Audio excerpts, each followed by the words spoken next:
This racist white doctor, Jake, slapped and humiliated a poor black pregnant woman in his hospital. Little did he know, what he'll later find out about this black woman would change his life forever. And this is why you'll never look down on anyone ever again. Here's what happened. It was a beautiful morning. The hospital lobby buzzed with quiet activity. Nurses walked briskly, patients waited, and the hum of machinery filled the air. Suddenly, a sharp voice sliced through the calm. "Get out of my way," Dr. Jake bellowed, his face twisted with disgust. He stood tall, towering over a petite, pregnant black woman. Sophia, visibly exhausted, cradled her stomach protectively, her wide eyes meeting his glare. "You people always think you can bring your filth here," Jake spat, his words laced with venom. He gestured wildly, his spit landing near Sophia's feet. Sophia took a shaky step back, her composure unbroken. "I'm just here for my appointment," she said softly, her voice steady but tinged with hurt. Jake laughed bitterly. "Appointment? You're dirty. This isn't some free clinic for your kind." His voice rose, drawing attention from onlookers. The crowd grew, murmurs of disbelief rippling through the air. A bystander pulled out their phone, recording as Jake's fury spiraled. "Stop," Sophia said, her tone calm yet firm. "You're out of line." That was it. Jake's hand shot out, striking her cheek with a resounding slap. Sophia stumbled, gripping a nearby chair to steady herself. Gasps filled the room as Jake leaned in, hissing, "Don't talk back to me." Security rushed in, pulling Jake away as he shoved Sophia roughly one last time. "These people don't belong here," he shouted, pointing at her, his face red with fury. Sophia stood tall despite her trembling, her dark eyes locking with Jake's. But she said nothing. She didn't need to. Her silence carried a quiet power. As the security guards dragged Jake away, the murmurs grew louder. And then, a voice whispered among the stunned crowd, "She's the owner's wife." Jake didn't hear it, but he would soon.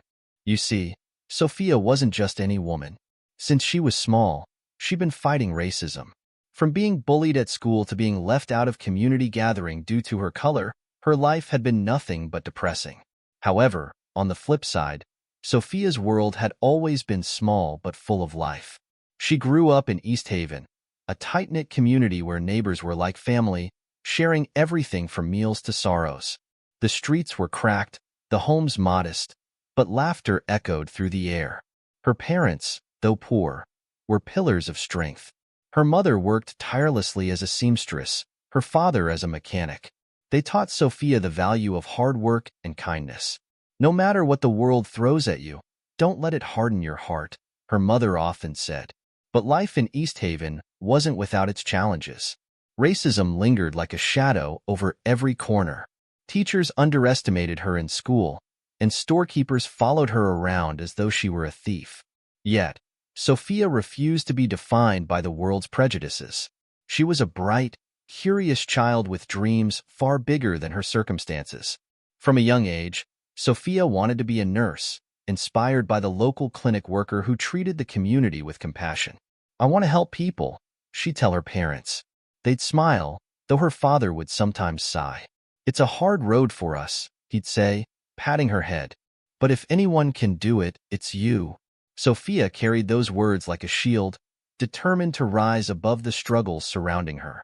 Her chance came when she earned a scholarship to Westbridge University, a prestigious nursing school miles away from East Haven. The acceptance letter felt like a lifeline, a way to break free from the constraints of her world. At Westbridge, Sophia faced new challenges. She was often the only black student in her classes, and the stares reminded her of her otherness. Professors overlooked her despite her hard work, and classmates made subtle, cutting remarks. "You must have gotten in on a diversity quota," one girl sneered during a study session. Sophia clenched her fists but didn't respond. She let her achievements speak for her, and they did. Her grades soared, earning her respect from a few who doubted her. Along the way, she found quiet support from unlikely places. An older professor who encouraged her, a janitor who always left an extra cookie on her lunch tray, and a librarian who helped her find textbooks she couldn't afford. Each act of kindness strengthened her resolve. Sophia worked 2 part-time jobs to cover what the scholarship didn't, studying late into the night. Exhaustion was a constant companion, but so was her dream. The day she graduated, her parents stood in the crowd, clapping with tears streaming down their faces. Sophia smiled, knowing this was just the beginning. Her journey in healthcare had only just begun, and she was ready for whatever lay ahead. It was an elegant evening, the kind of charity event Sophia had only seen in magazines. The grand ballroom shimmered with chandeliers, and waiters floated through the crowd with trays of champagne. Sophia felt out of place in her simple navy dress, but she held her head high, clutching a glass of water as she navigated the sea of wealth and privilege. She had been invited by her mentor, Dr. Roberts, a respected physician who admired Sophia's determination and heart. "You belong here," and had assured her. "These people need to see someone who actually understands what it means to serve." That's when she saw him, James Carter, the owner of Carter Health Systems, standing near the podium. He was tall, with salt and pepper hair and a warm, genuine smile that set him apart from the room's usual arrogance. James was giving a speech, his voice resonating with sincerity as he spoke about healthcare inequity. "We are nothing if we don't serve those who need us most," James said, his tone earnest. "It's not about profit, it's about compassion." Sophia couldn't help but admire his words. He wasn't just another wealthy donor throwing money at a cause for appearances. He seemed to mean it. Later that evening, as Sophia browsed the silent auction table, James approached her. "You look thoughtful," he said, his voice kind but curious. "Are you considering a bid?" She glanced at the extravagant items, luxury vacations, rare art, and shook her head. "Just admiring," she replied with a smile. "I'm not quite in the bidding league." James chuckled, his eyes twinkling. "Neither was I once," he said. "But here we are. I'm James, by the way." "Sophia," she replied, her handshake firm. They fell into an easy conversation, discussing their shared frustrations with the healthcare system and their hopes for change. She told him about her work as a nurse and the struggles she saw in underserved communities. James listened intently, asking thoughtful questions that made her feel valued. By the end of the evening, they had exchanged numbers, not out of romance, but out of mutual respect. "We could use more people like you in healthcare," James said warmly. "If you ever need support for a project or an idea, reach out." Sophia left the event that night feeling seen, her heart lightened by their connection. She had no idea how deeply their lives would intertwine in the years to come. Their connection began with shared conversations. Over the months, James and Sophia found themselves talking more about work, about life, about the world they both wanted to change. Sophia appreciated James' humility. Despite his wealth, he listened as if every word she spoke mattered. For James, it was Sophia's resilience that captivated him. She carried herself with grace, even when sharing the stories of her struggles. "You've built so much with so little," he said once. "I've had everything handed to me. You remind me what true strength looks like." Still, their budding relationship wasn't without challenges. Whispers followed them wherever they went, at charity events, at community clinics, even among James' close circles. A wealthy, widowed hospital owner and a black nurse from humble beginnings? It was a combination that invited skepticism. "Do you think people will ever stop staring?" Sophia asked one evening as they walked through a park. "Let them," James said, taking her hand. "I'm not worried about the world. I'm worried about us." But Sophia had her own fears. James had lost his wife years ago, and she worried about stepping into the shadow of that loss. And though she trusted his intentions, she wondered if their worlds could truly fit together. In time, the doubts faded. Through quiet moments, cooking dinner together, visiting underserved communities, and late-night conversations about their dreams, they found a bond that felt unshakable. Love grew, slowly but deeply, like roots anchoring them against any storm. The proposal came on a cool spring evening, unexpected yet perfect. James had invited Sophia to his estate under the guise of a dinner to celebrate the launch of a new hospital project. When she arrived, she found the backyard transformed. Twinkling lights hung in the trees, soft music played, and a table for two was set under the stars. As they dined, James seemed quieter than usual, his eyes often drifting to Sophia. When dessert arrived, a simple slice of her favorite chocolate cake, he reached across the table and took her hand. "Sophia," he began, his voice steady but full of emotion, "meeting you changed my life. You've reminded me what it means to care deeply, to fight for what matters, and to love without fear." He stood, pulling a small velvet box from his pocket. Sophia's breath caught as he knelt before her. "I know our lives haven't always been easy, and they won't always be. But I promise to stand beside you, to support your dreams as you've inspired mine. Will you marry me?" Tears filled Sophia's eyes as she nodded, unable to speak. "Yes," she finally whispered, her voice shaking. "Yes, James." Their wedding was as unique as their love, a blending of their worlds and cultures. Held in a lush garden, it featured traditional African music alongside classical string quartets. Sophia wore a gown adorned with intricate beadwork, while James donned a tailored suit with subtle embroidery in homage to her heritage. Family and friends from every walk of life gathered, a testament to the bridges they had built. As they exchanged vows, promising to honor and uplift one another, the crowd cheered. Sophia's father, once skeptical, beamed with pride as he walked her down the aisle. In that moment, surrounded by love and acceptance, it felt as though the whispers and stares had finally faded away. They were simply James and Sophia, two people deeply in love, ready to face the world together. Dr. Jake Anderson had always seen himself as a man of importance. Born into a wealthy family in an affluent suburb, his path to success was paved from birth. Private schools, elite medical programs, and family connections ensured that Jake never truly had to struggle. To him, his achievements were proof of his superiority, and he carried that belief into every room he entered. From the beginning of his medical career, Jake had little patience for what he called unnecessary changes. Diversity initiatives felt like a direct threat to his status. "Medicine is about skill, not quotas," he'd often say, dismissing efforts to make the profession more inclusive. When James Carter took over as the hospital owner, Jake's disdain turned personal.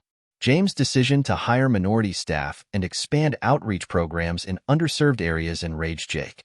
He viewed it as a waste of resources and a pandering to political correctness. Jake's resentment deepened with every staff meeting where James emphasized compassion and community service. Jake would sit at the table, arms crossed, rolling his eyes as James spoke passionately about providing care for those who couldn't afford it. "What's next? Turning this place into a free clinic?" Jake sneered to his colleagues one day. Though a few laughed uncomfortably, others avoided his gaze, sensing the venom behind his words. Jake particularly loathed seeing young, ambitious doctors of diverse backgrounds rising through the ranks. To him, they represented a challenge to the old guard, the world he believed he belonged to. He was quick to criticize, belittle, and sabotage anyone he deemed undeserving of their position.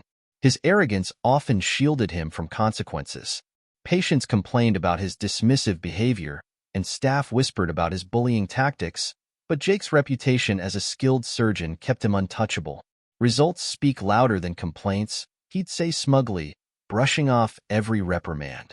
When it came to Sophia, Jake's prejudice wasn't just professional, it was visceral. He had seen her in passing at the hospital, assuming she was just another nurse or patient from a community he deemed beneath him. Her quiet confidence irked him, though he couldn't explain why. But what truly fueled his disdain was his growing suspicion that James held her in high regard. To Jake, it was yet another example of James prioritizing the wrong kind of people. He never imagined the depth of their connection, nor how that connection would soon bring his world crashing down. Sophia sat in their cozy living room, a faint smile playing on her lips as she stared at the little plastic stick in her hand. 2 pink lines. Positive. Her heart swelled with joy and a touch of disbelief. She was going to be a mother. When James came home that evening, tired but cheerful as always, she couldn't wait to tell him.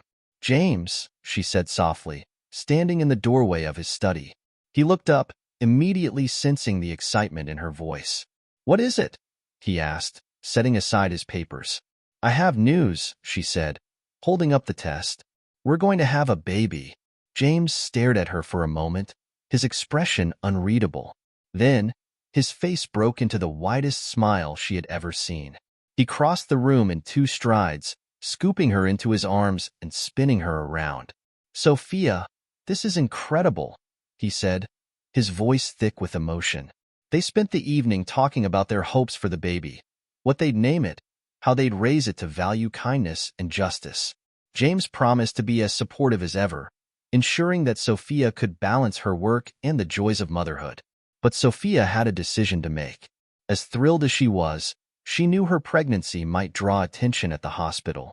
Everyone there already knew she was close to James, but only a handful of trusted staff knew the full truth, that she was his wife. Sophia had chosen to keep their marriage low-key, wanting to be seen as her own person and not just Mrs. Carter. Now, with her pregnancy, she worried that revealing her identity might lead to preferential treatment, or worse, resentment from those like Jake, who already viewed her as undeserving. "I think I'll stay quiet about it for now," Sophia told James one evening as they prepared for bed. "I don't want people treating me differently or thinking I'm only here because of you."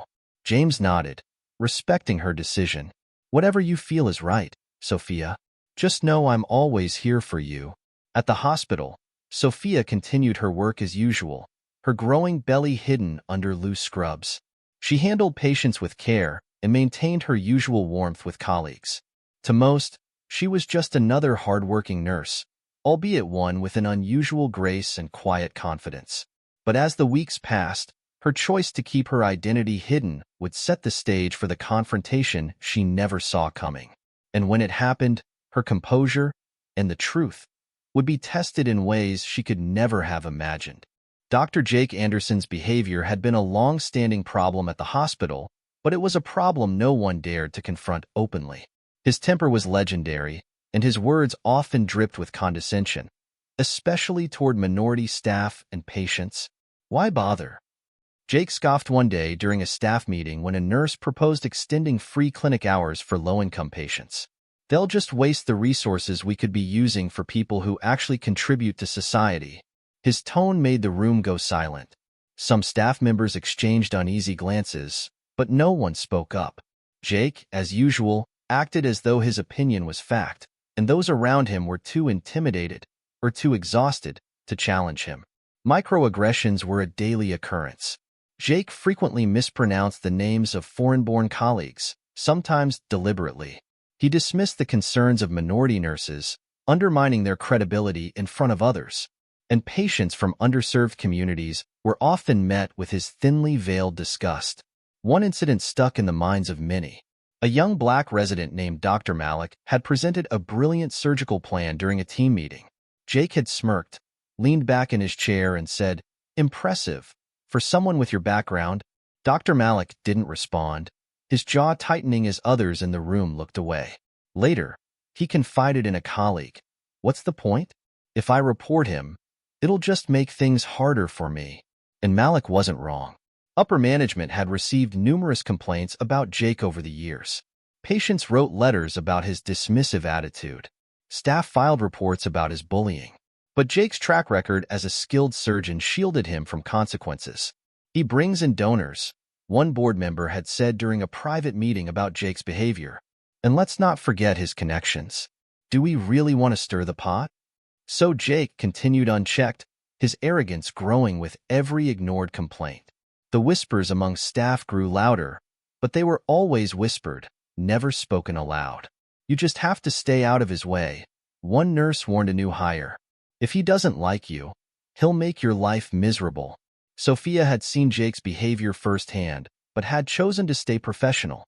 She documented every instance she witnessed, not for retaliation, but to protect herself if the time ever came. She believed in standing strong, in showing resilience without stooping to his level.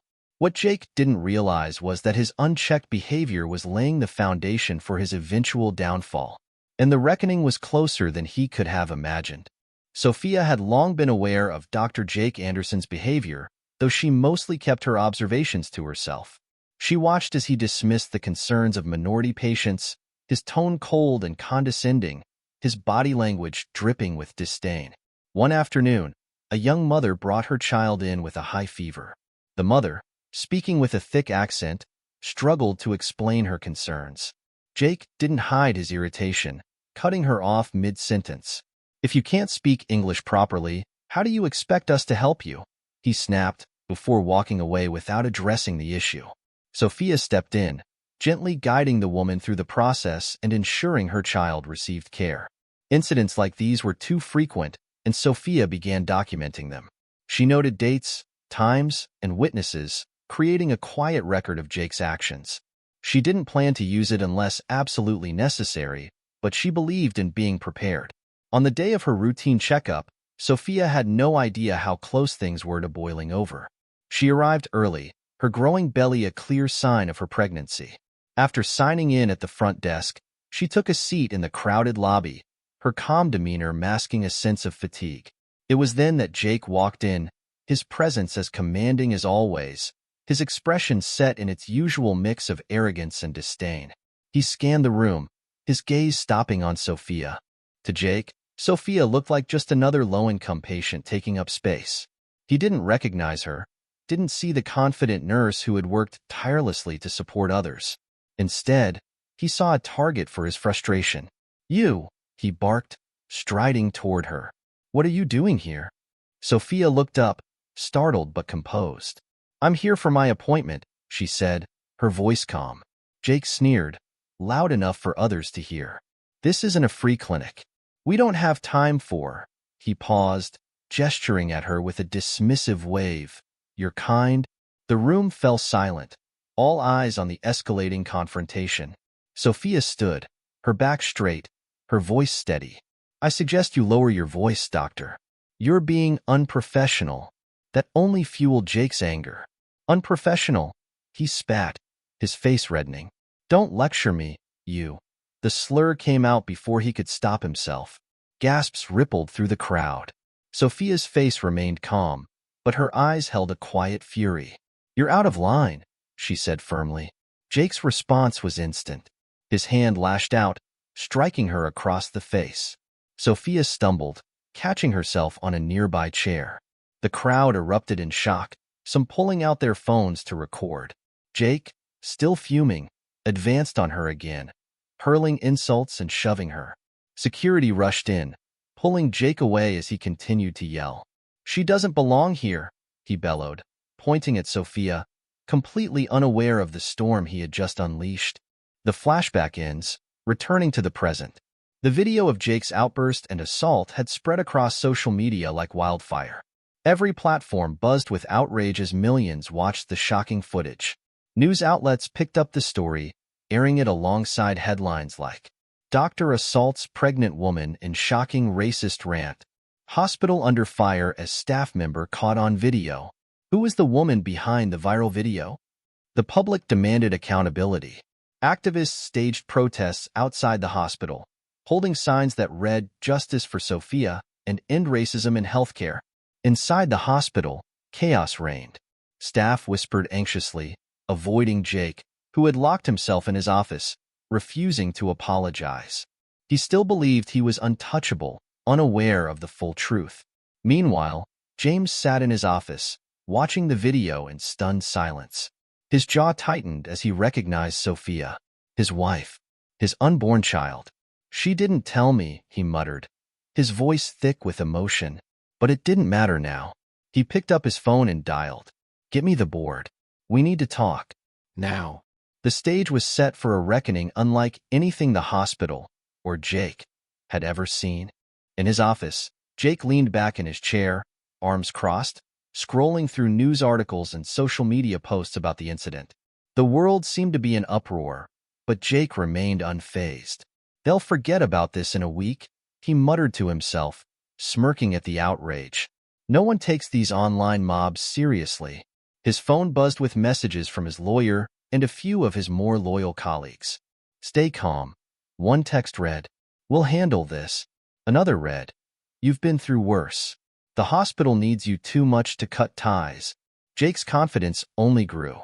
To him, his position as a senior doctor and his long-standing reputation as a brilliant surgeon were enough to shield him from consequences.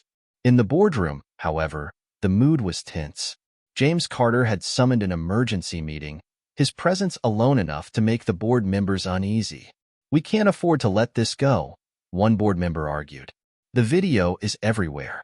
Public trust is at stake." "But Jake's a top performer," another countered. "Firing him could damage our operations." James sat quietly, his expression unreadable. Finally, he spoke, his tone calm but firm. "This isn't just about one doctor. It's about the integrity of this hospital.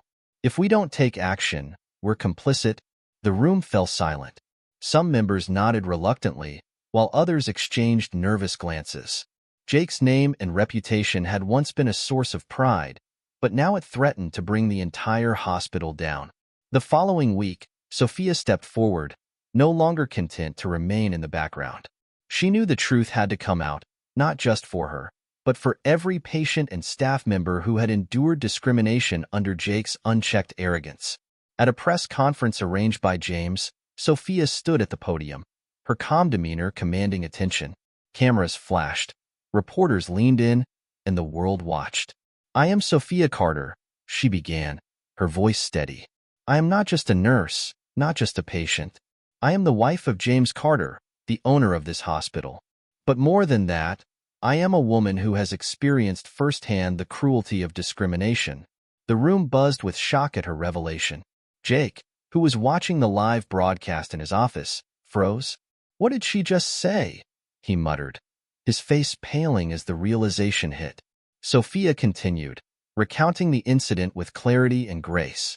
She spoke not just of Jake's actions, but of the broader issues of systemic racism in healthcare. "What happened to me isn't an isolated event," she said. "It's a symptom of a larger problem that we can no longer ignore." Her words struck a chord.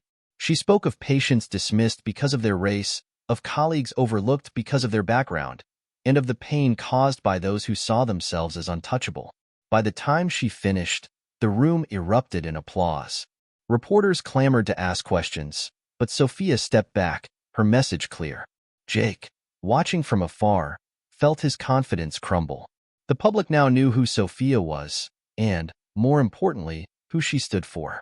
The tide had turned, and for the first time, Jake realized his position might not protect him after all. James sat in his expansive office, the large windows overlooking the city skyline.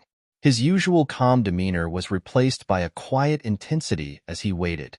Across the desk, Jake entered, his steps hesitant for the first time in years. "Mr. Carter," Jake began, forcing a smile.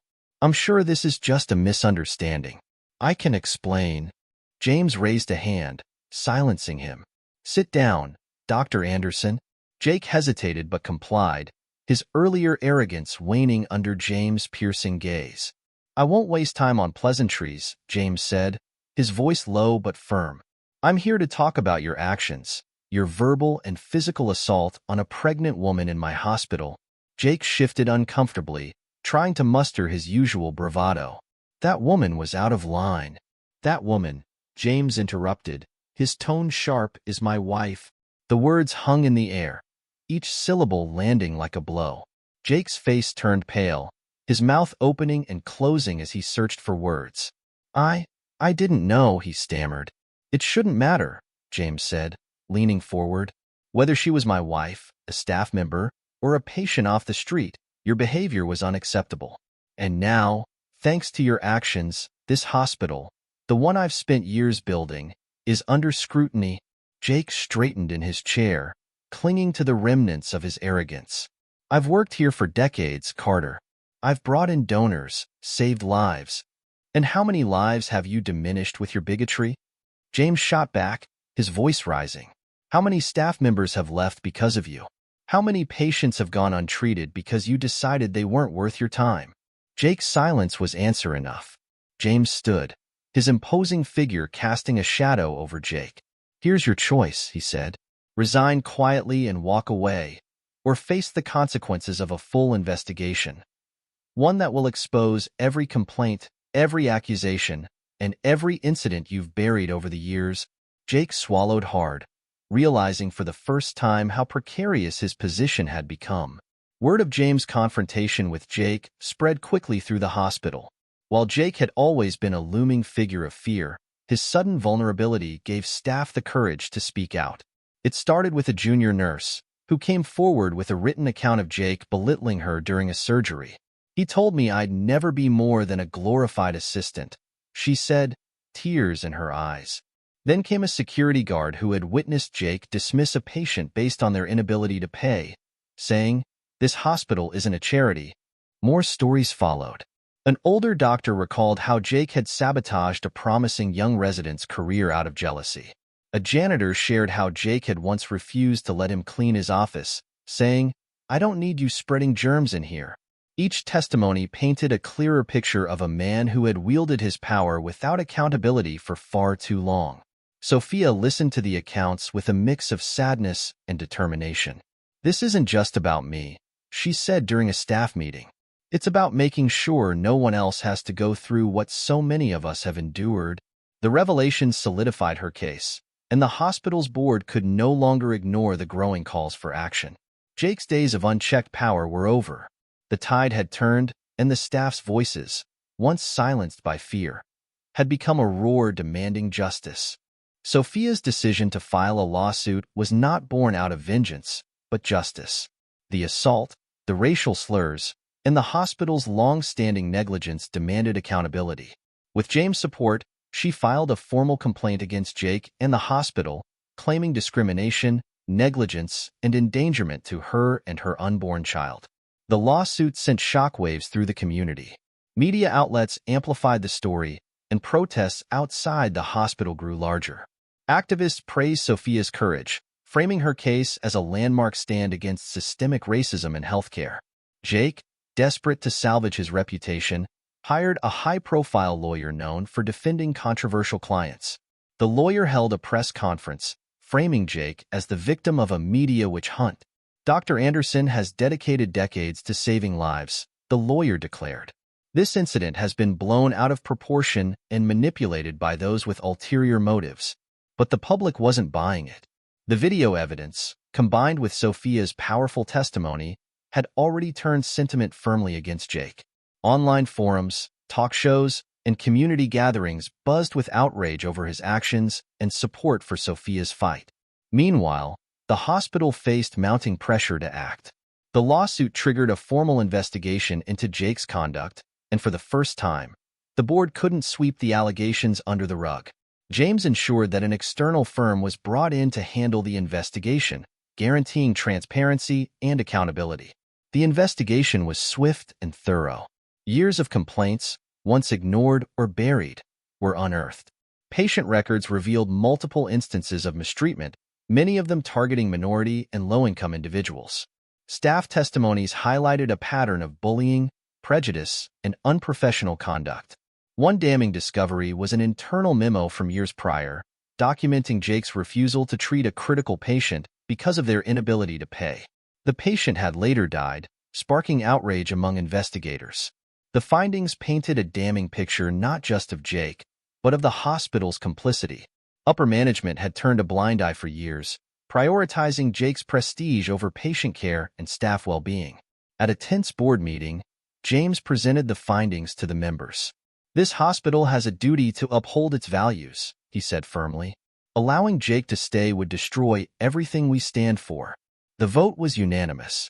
Jake's employment was terminated effective immediately, and the board supported a motion to report him to the Medical Licensing Board for disciplinary action. A week later, Jake received the final blow. His medical license was officially revoked, effectively ending his career. The man who had once stood at the top of his profession now found himself disgraced, ostracized, and without the power he had wielded so ruthlessly. Jake's downfall became a national story, a cautionary tale of how unchecked privilege and arrogance could lead to ruin. For Sophia, it was a step toward justice, not just for herself, but for everyone who had been hurt by people like Jake. The hospital, now under James' leadership, began the slow process of rebuilding trust, with Sophia at the forefront of its reforms. Together, they vowed to ensure that no one else would endure what she had faced. The reckoning was complete, and a new chapter of accountability had begun. The press conference was hastily arranged, Jake standing stiffly behind a podium with cameras flashing and reporters ready to pounce. The hospital board, under immense public pressure, had compelled him to issue a public apology as part of the terms of his termination. It was meant to be an act of contrition, a final effort to salvage a shred of dignity. Jake cleared his throat, gripping the edges of the podium as though it were the only thing keeping him upright. His lawyers stood to the side, nodding in encouragement. "I want to address the incident that has caused so much pain and controversy," Jake began, his voice measured but devoid of real emotion. "My actions were inappropriate, and I deeply regret any distress they may have caused." Reporters murmured, unimpressed. His words sounded rehearsed, hollow, and utterly insincere. Jake avoided mentioning Sophia by name, referring to her only as the individual involved.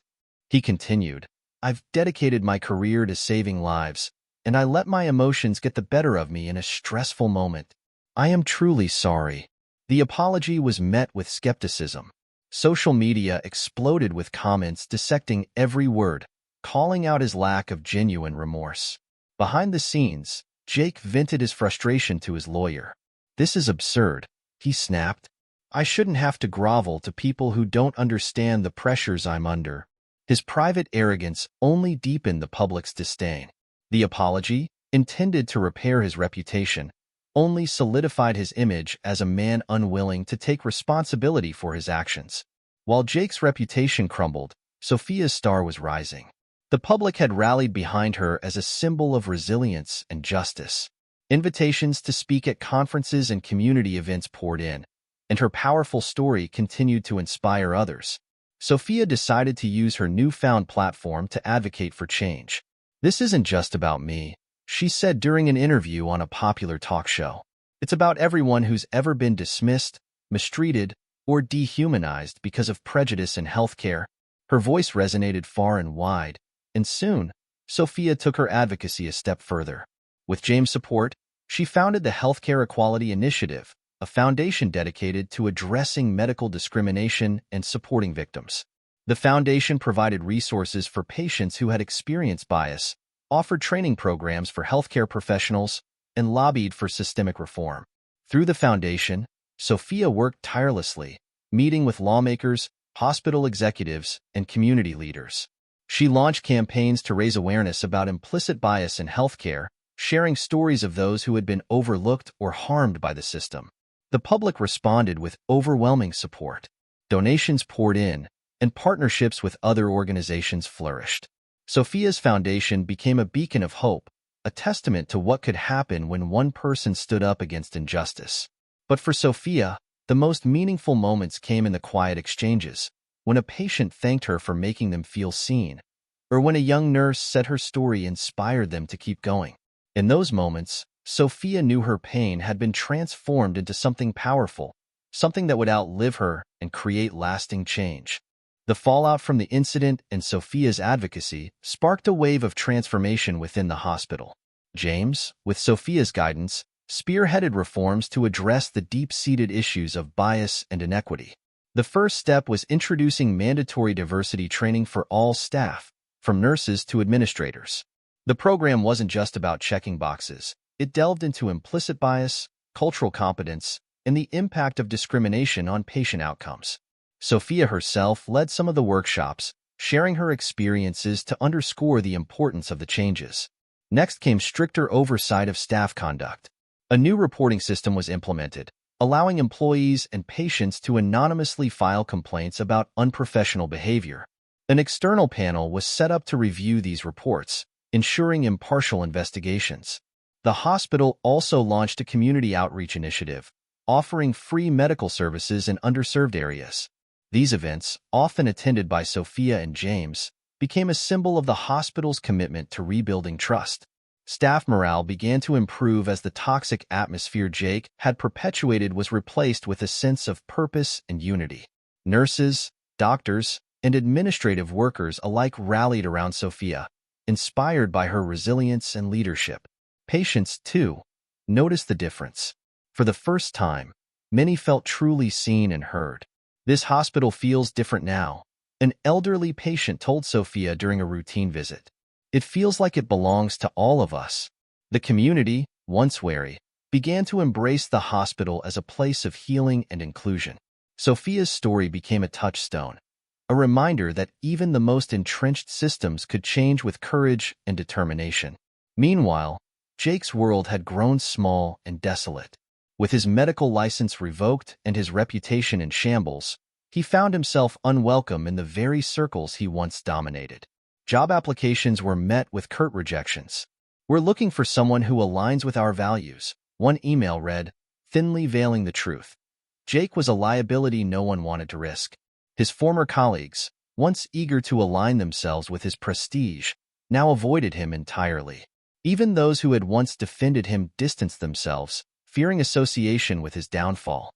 Social invitations dwindled, and Jake's once grand social life became a memory. He spent his days in a modest apartment, poring over news articles about the hospital's reforms and Sophia's rising influence. Each headline felt like a fresh wound. Occasionally, he ventured out, hoping to reconnect with old acquaintances.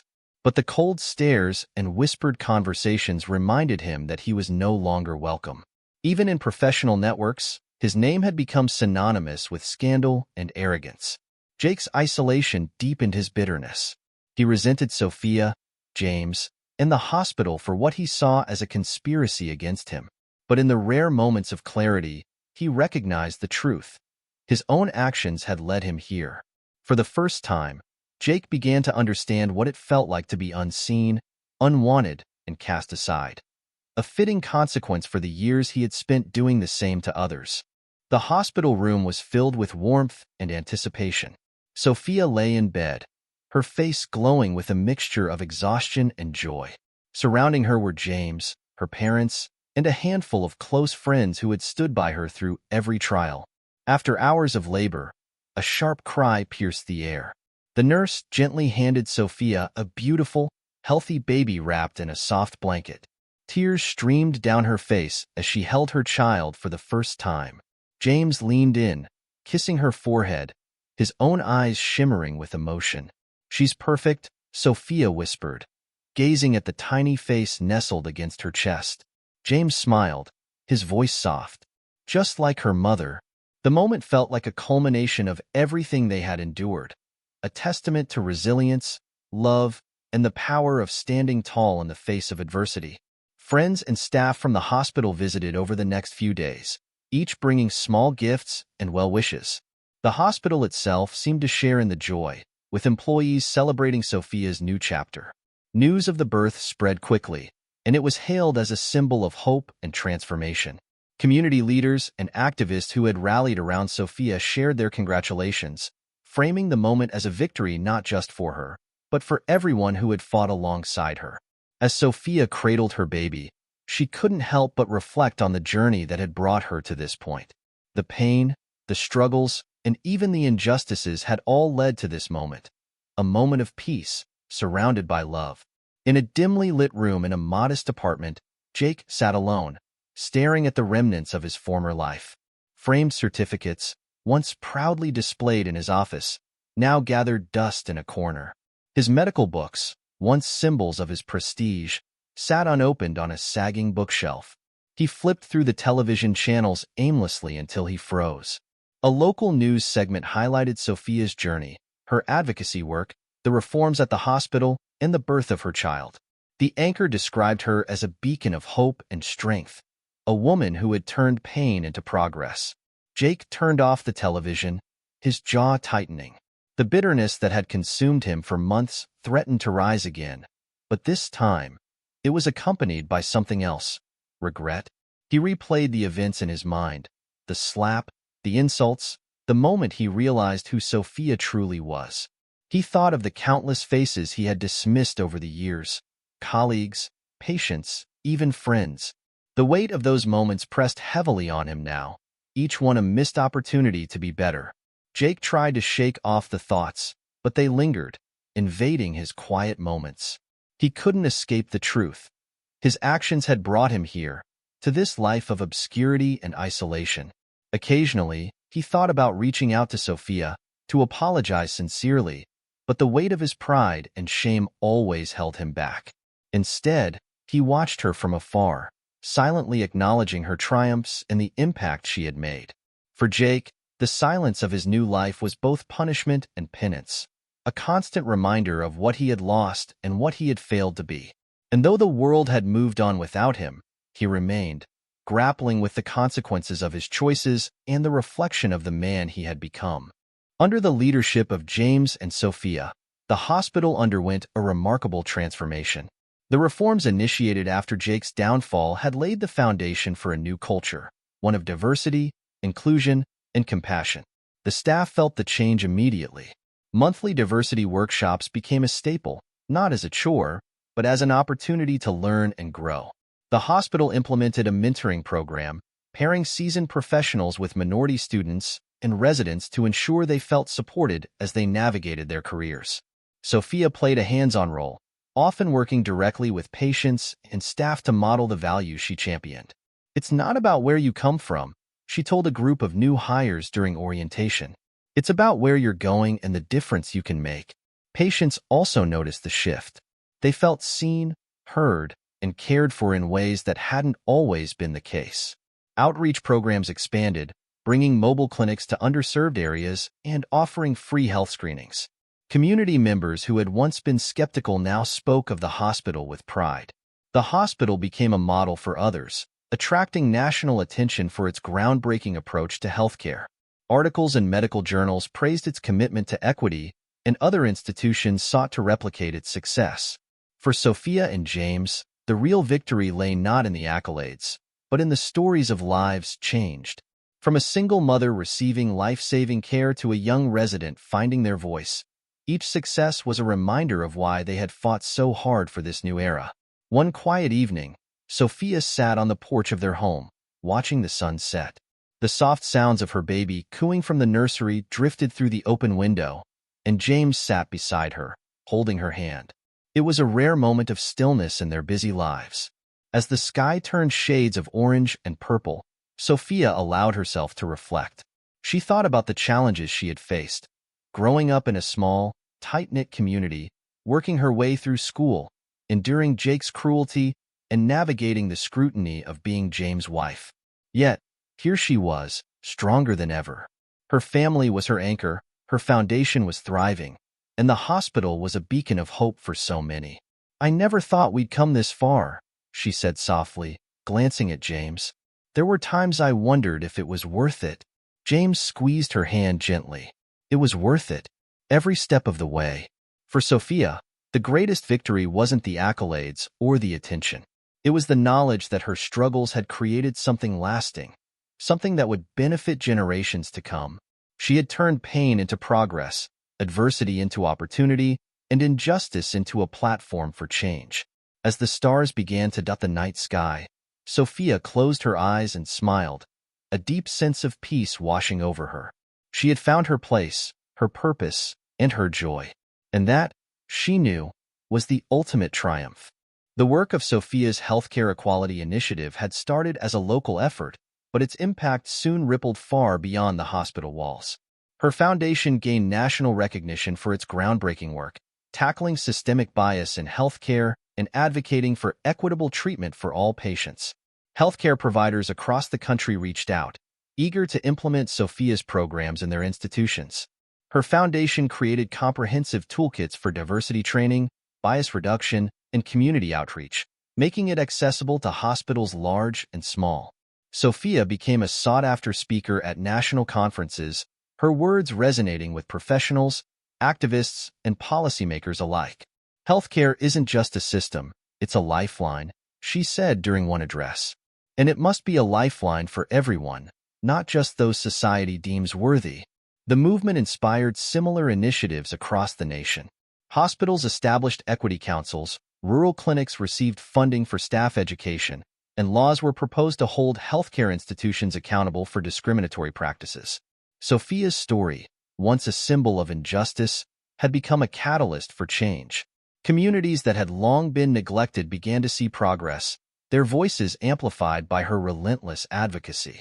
Back at the hospital, the transformation wasn't just in policy but in spirit. The staff, once divided and burdened by years of Jake's toxicity, began to heal. Old wounds were addressed openly in staff meetings, where individuals shared their experiences and worked toward understanding one another. Nurses and doctors who had felt silenced by fear now spoke freely, contributing ideas to improve patient care and workplace culture. Departments collaborated more closely, united by a shared mission of inclusion and excellence.